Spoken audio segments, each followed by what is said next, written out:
السلام عليكم اخواني طيبين، تحياتي وسلامي لكم جميعا.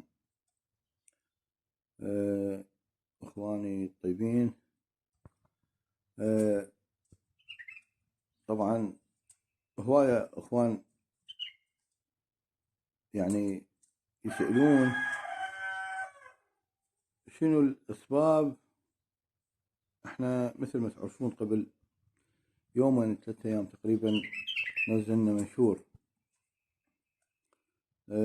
منشور نتحدث أنا والحاج العم أبو ماجد العامري بخصوص بعض الأمور، يعني بما تخص الهواية.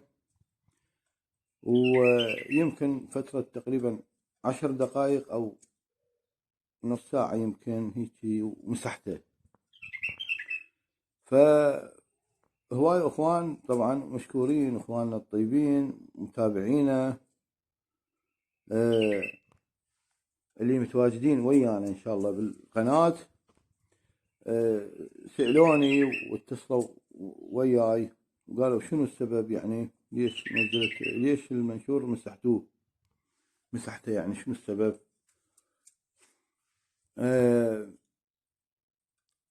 اخوان يعني هو شنو السبب؟ السبب انه يعني الصوت ما واضح، ترى يعني كان الصوت ما واضح، وجماعة اتصلوا وياي وقالوا ابو حسين ما قاعد نفتهم كل شيء ترى من الحكي، يعني كان اكو طير يعني قريب ويحكي، الصوت يعني مو واضح ما مفهوم. فلهذا السبب انا مسحته يعني. وان شاء الله احنا بهاي الايام ان شاء الله يعني متواصلين ان شاء الله وياكم عبر هاي القناة ان شاء الله. متواصل وياكم العم الحاج ابو ماجد العامري. الحاج ابو ماجد اليوم هو ان شاء الله يعني مدرسة ان شاء الله، والحاج ابو ماجد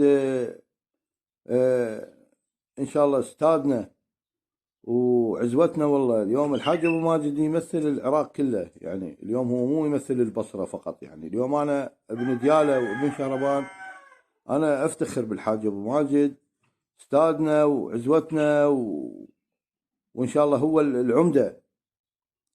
فان شاء الله متواصلين وياكم، وان شاء الله عبر هاي القناة ان شاء الله عندنا لقاءات قادمة ان شاء الله ويا جناية الهم يعني وجود وبصمة طيبة ومعرفة واصحاب معرفة واصحاب ذوق رفيع. ان شاء الله نستضيفهم ونستضيف كل انسان طيب جاي يخدم هاي الهواية الطيبة، هاي الهواية هواية الذوق والاخلاق. وان شاء الله بوجودكم ان شاء الله اخوان الطيبين، وبوجود الناس الطيبة ان شاء الله الهواية تبقى طيبة، وان شاء الله نتونس بهاي الهواية، وان شاء الله تسمعون الطيب من عندي ومن غيري. تحياتي وسلامي لكم جميعا، جنايتنا الطيبين في كل مكان في عراقنا الحبيب ومحافظاتنا العزيزة، من الشمال للجنوب، وإن شاء الله بالخليج الكل إن شاء الله على راسي، ومتواصلين وياكم إن شاء الله. وبرنامجنا إن شاء الله مفتوح، يعني إن شاء الله بكل ما يخدم هاي الهواية الطيبة. تحياتي وسلامي لكم جميعا اخواني الطيبين.